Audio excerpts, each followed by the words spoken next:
matter in the universe has been governed by precisely balanced laws and constants. During an interview with Robin Collins, a philosopher with degrees in mathematics and physics, Strobel learned how these laws offer compelling evidence for a creator and conspire to make the universe habitable for life.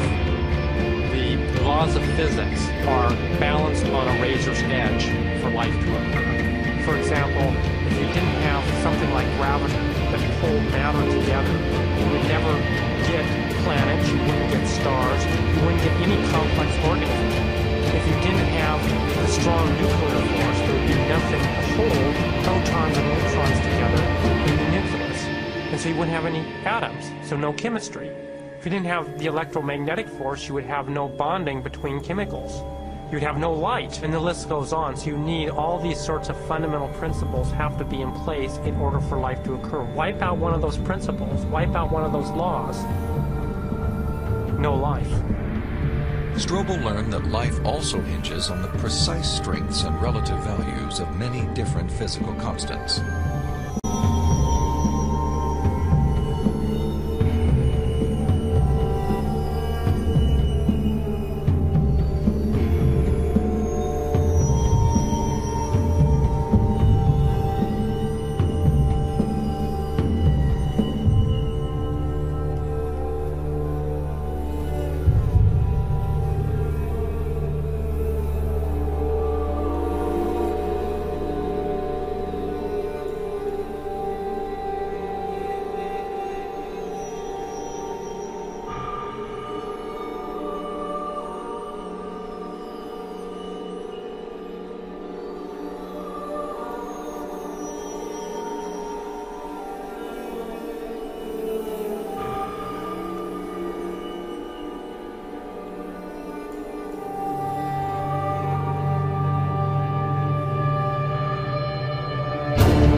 And stars, down to atoms and subatomic particles. The very structure of our universe is determined by these numbers. These are the fundamental constants and quantities of the universe. Scientists have come to the shocking realization that each of these numbers has been carefully done to an astonishingly precise value, a value that falls within an exceedingly narrow, life-permeating range. If any one of these numbers were altered by even a hair's breadth, no physical, interactive life of any kind could exist anywhere. There'd be no stars, no life, no planets, no chemistry. Consider gravity, for example. The force of gravity is determined by the gravitational constant. If this constant varied by just 1 in 10 to the 60th parts, none of us would exist. To understand how exceedingly narrow this life-permitting range is, imagine a dial divided into 10 to the 60th increments. To get a handle on how many tiny points on the dial this is, compare it to the number of cells in your body, or the number of seconds that have ticked by since time began. If the gravitational constant had been out of tune by just one of these infinitesimally small increments, the universe would either have expanded and thinned out so rapidly that no stars could form and life couldn't exist, or it would have collapsed back on itself with the same result: no stars, no planets, and no life. Or consider the expansion rate of the universe. This is driven by the cosmological constant. A change in its value by a mere 1 part in 10 to the 120th parts would cause the universe to expand too rapidly or too slowly. In either case, the universe would again be life prohibiting. Or another example of fine-tuning. If the mass and energy of the early universe were not evenly distributed to an incomprehensible precision of 1 part in 10 to the 10 to the 123rd, the universe would be hostile to life of any kind. The fact is, our universe permits physical, interactive life only because these, and many other numbers, have been independently and exquisitely balanced on a razor's edge. Wherever physicists look, they see examples of fine-tuning. The remarkable fact is that the values of these numbers seem to have been very finely adjusted to make possible the development of life. If anyone claims not to be surprised by the special features that the universe has, he's hiding his head in the sand. These special features are surprising and unlikely. What is the best explanation for this astounding phenomenon?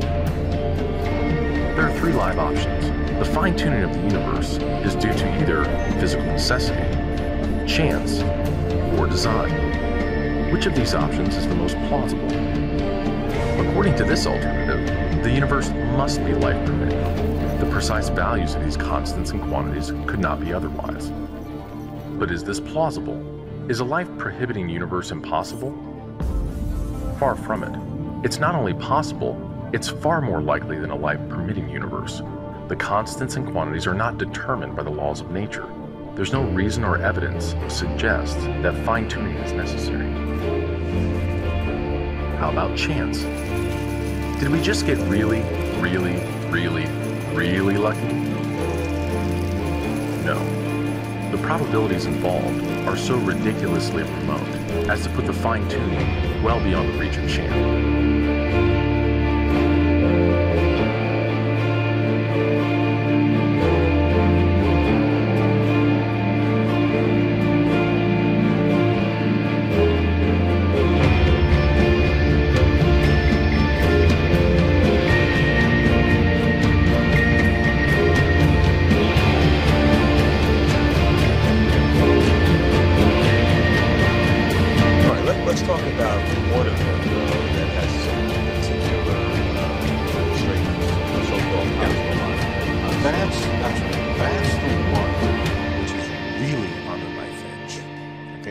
On such a narrow knife edge that it's almost inconceivable. If you were to change it just the tiniest bit, we couldn't be here. This is not because the mathematics tells us that. This is just because for some unknown reason, this constant, whatever made the universe, I hate to say whoever made the universe,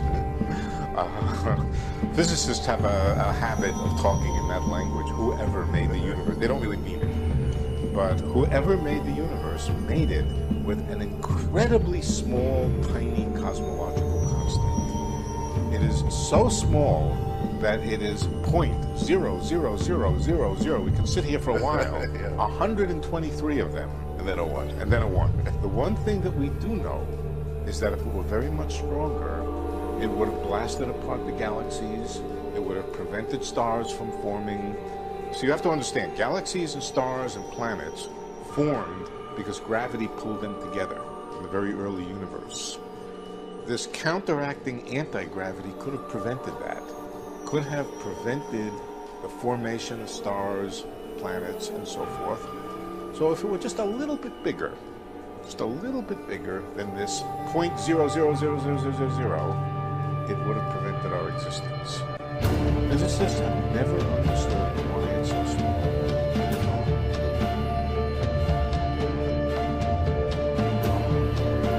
At the end of the day, when you reflect upon this at night, not having to write some paper that other people will read, which do you favor? I am, because I am of a theistic approach. The reason for that is so on. It is partly because of the fine-tuning, because, as you've said, one of the options here is a theistic one. The whole thing was intended to be that way.